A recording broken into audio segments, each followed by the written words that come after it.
बच्चों, आप लोगों को स्वस्थ और सुखी जीवन की शुभकामनाओं के साथ मैं RS विश्वकर्मा सर आज भी आप लोगों के सामने लाइव गवर्नमेंट कॉलेज काम कर सकते। कल हम चर्चा कर रहे थे फर्स्ट पेपर के एक विचारक डॉक्टर राम मनोहर लोहिया के चिंतन पर और राम मनोहर लोहिया के व्यक्तिगत जीवन, शिक्षा, राजनीति में उनका प्रवेश, भारतीय राजनीति में या संसदीय व्यवस्था में या पार्लियामेंट के अंदर उनका योगदान, और इसके बाद फिर बहुत एक दुखद परिस्थिति में हमने देखा कि उनको गले का कैंसर हो गया और 1967 में वो इस दुनिया से चले गए। और उसके बाद फिर हमने ये देखा कि इस समाज के लिए या सामाजिक व्यवस्था के लिए या इस समाज के कमज़ोर वर्गों के लिए, पिछड़े वर्गों के लिए खुल करके लड़ने वाला मसीहा, पैरवी करने वाला एक सशक्त भाष्यकार या सशक्त राजनेता या इनको अधिकार संपन्न कराने वाला एक प्रणेता या समाजवाद का एक आधार स्तंभ या उस समय की राजनीतिक व्यवस्था का एक मुखर विरोधी और आम आदमी को लड़ने वाला एक मसीहा इस दुनिया से चला गया। और इनके जाने के बाद एक बहुत बड़ी कमी जो इन कमज़ोर वर्गों के प्रति जो पैदा हुई उसको दूर तक भरना मुश्किल हो गया। जिस प्रकार से लोहिया जी ने राजनीतिक व्यवस्था में या राजनीतिक चिंतन के क्षेत्र में अपना सामाजिक योगदान दिया, यहाँ तक कि उन्होंने अपने व्यक्तिगत जीवन को इन वर्गों के हित में दांव पर लगा दिया। आपको जानकर आश्चर्य होगा, व्यक्तिगत रूप से डॉक्टर राम मनोहर लोहिया आजीवन अविवाहित रहे और उन्होंने विवाह नहीं किया। इसके पीछे मैंने कहीं पर पढ़ा, उनकी जो सोच थी, उनका जो कहना था, इसके पीछे ये जब किसी पत्रकार ने उनसे पूछा तो उन्होंने कहा कि मेरा भी परिवार होगा, मेरे भी बच्चे होंगे, मेरे भी अपने हित होंगे, मेरे भी अपने स्वार्थ होंगे, तो हो सकता है कि मैं जितनी सेवा देश की करना चाहता हूँ उतनी सेवा नहीं कर पाऊँगा। लिहाजा इस दृष्टिकोण के पीछे एक बहुत ही एक गंभीर चिंतक के दर्शन जो है हमें लोहिया जी में होते हैं कि उन्होंने अपने अंतिम समय तक, जैसे हमने कई लोगों को देखा, जैसे हमने अटल बिहारी वाजपेयी को देखा, हमने APJ अब्दुल कलाम को देखा, हमने उमा भारती को देखा, हमने अभी योगी आदित्यनाथ को देखा, माने वगैरह वगैरह ऐसे बहुत सारे लोग जो राजनीति में आकर के इस देश को अपना सब कुछ देना चाहते थे। अपने जीवन का पूरा समय, अपने जीवन का अधिकांश समय, अपने जीवन की सभी सेवाएं जो देश को समर्पित करना चाहते थे, देश के लिए करना चाहते थे। यहाँ तक कि भी जो वर्तमान PM है मोदी जी, वो भी सारे झंझावतों से, सारे पारिवारिक झंझावतों से दूर रह करके और निस्वार्थ भाव से, स्वच्छंद रूप से देश की सेवा में लगे हुए। यही सोच थी लोहिया जी की रही और लोहिया जी ने अपने इस राजनीतिक सोच को और राजनीतिक सेवा को और समाज के उस अंतिम व्यक्ति तक अपनी सेवाएं पहुंचाने, समाजवाद का दृष्टिकोण पहुंचाने और उस अंतिम व्यक्ति को भी सामाजिक, आर्थिक और सांस्कृतिक व्यवस्था में हाशिए से ऊपर उठा करके और एक बराबर की स्थिति में लाने तक के लिए अपने अंतिम समय तक उन्होंने प्रयास किया। और इसके लिए उन्होंने माने केंद्र सरकार, यहाँ तक कि उस समय जवाहरलाल नेहरू जो PM थे, उनका विरोध किया और उसके बाद उन्होंने पार्लियामेंट के बाहर भी रह करके, जब वो सांसद नहीं बने थे उसके बाद भी रह करके उन्होंने और समाज के इन कमजोर वर्गों के लिए जो है आवाज उठाई या बहुत कुछ करने का प्रयास किया। आपको ध्यान होगा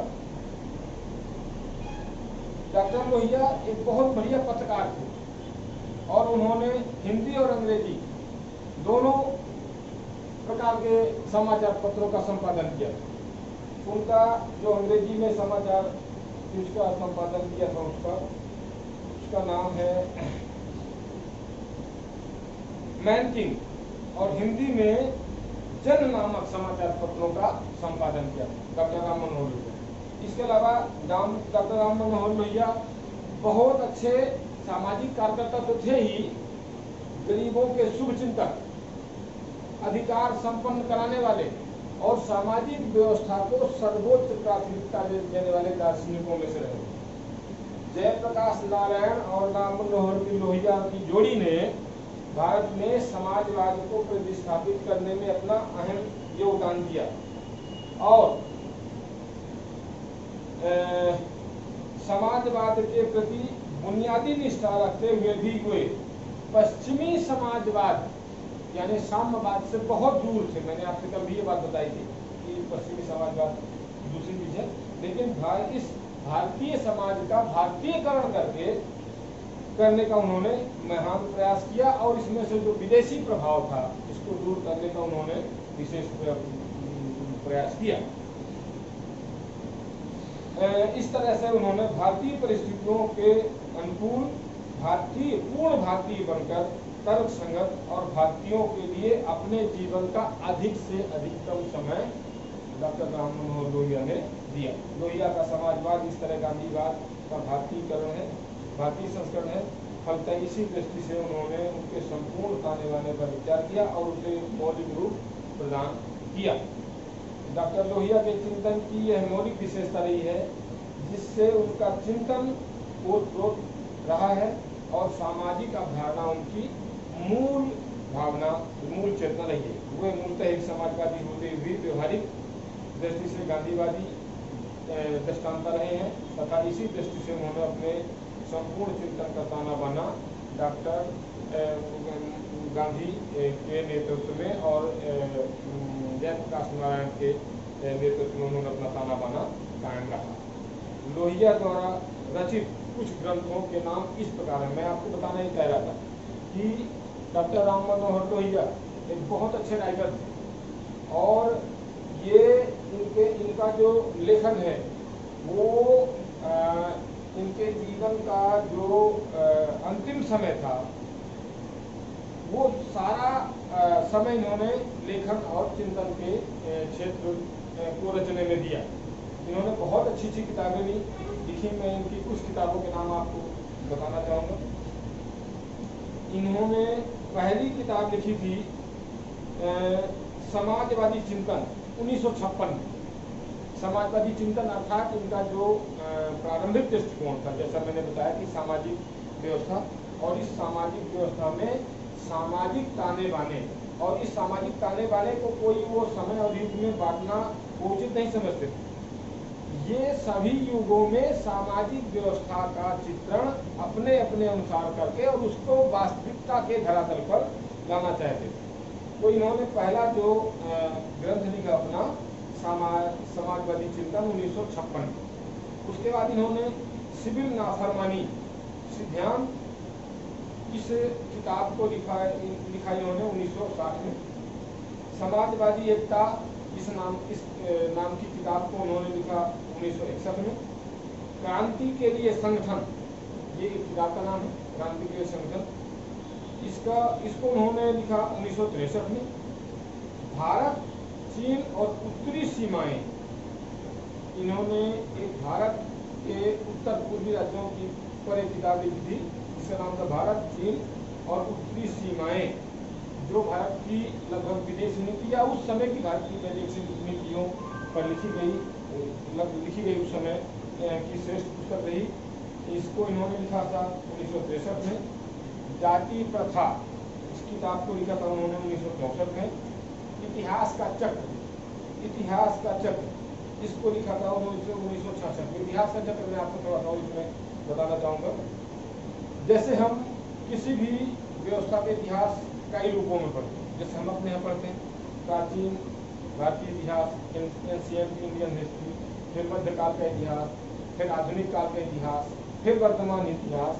लेकिन उसमें हम एक चीज भूल जाते हैं, इन इतिहास के समयों में एक प्रमुख इकाई और प्रमुख जो मेन धुरी होती है वो होता है व्यक्ति, समाज, व्यक्ति की स्थितियां और परिस्थितियां। इस संबंध में इसको मैं आगे और बताऊंगा थोड़ा सा। इसको राम मनोहर लोहिया ने इसको एक किताब में लिख करके और इतिहास की बहुत सुंदर व्याख्या की है। हालांकि किताब मेरे पास है नहीं, मैंने पढ़ा नहीं, लेकिन जितना मैंने थोड़ा सा इसके बारे में पढ़ा है तो उन्होंने इस इतिहास पर एक बहुत अच्छी किताब लिखी, इतिहास चक्र 1966। इसके बाद धर्म एक दृष्टि, धर्म पर एक दृष्टि, इस किताब को लिखा 1966 में। भारत में समाजवाद, ये भी एक किताब लिखा 1968 में। समाजवादी आंदोलन का इतिहास 1969, ये उनके जीवन की अंतिम समय की किताब है।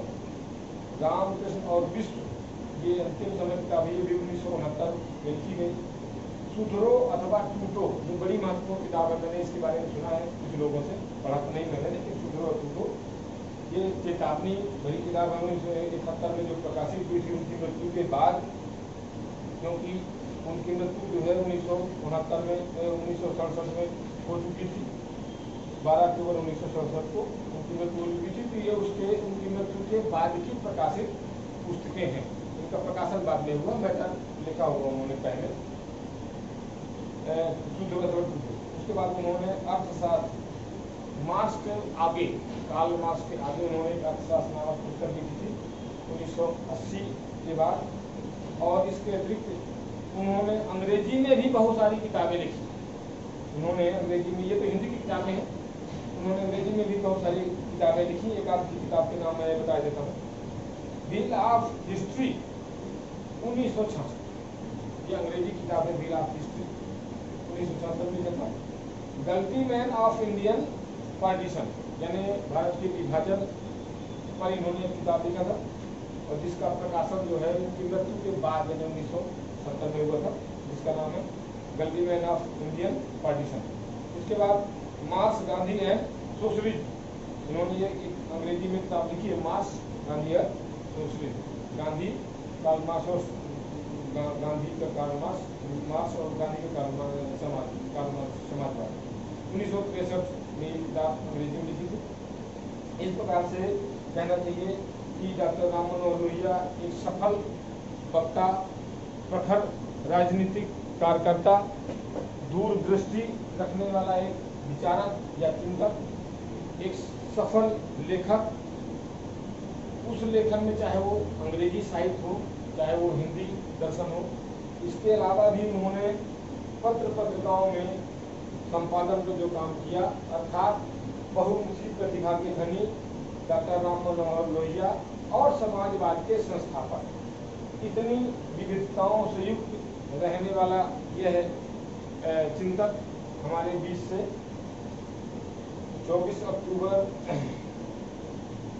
12 अक्टूबर 1967 को हमारे बीच से इनका जाना होता है। और भारत का एक राजनीतिक चिंतन या भारत का सामाजिक एक मजबूत आधार स्तंभ जहाँ से टूटता है। और लोहिया जैसे व्यक्ति जब इस दुनिया से जाते हैं तो उनकी जो कमी होती है देश और दुनिया की, उसकी भरपाई करना लगभग कठिन होता है। तो मैं बताना ही चाह रहा था कि हम भारत के राजनीतिक चिंतकों में से इस समय भारत के चिंतकों को पढ़ते हैं, तो उसमें डॉक्टर राम मनोहर लोहिया का भी जो योगदान है, राम मनोहर लोहिया की जो प्रतिभा है और राम मनोहर लोहिया जी के जो राजनीतिक और सामाजिक काम है, और इन्होंने जो मानवीय सामाजिक व्यवस्था का जो मानवीय पक्ष है, उस मानवीय पक्ष की सारी कमियां, सारी गड़बड़ियों को और सारी विषम स्थितियों को सुधारने का जो प्रयास किया या कार्यक्रम चलाया, और उसमें वो बहुत हद तक सफल भी हुए। और इन कार्यक्रमों को वो लगे रहे कि अमली जामा पहना जाए, यानी सरकारी जामा पहना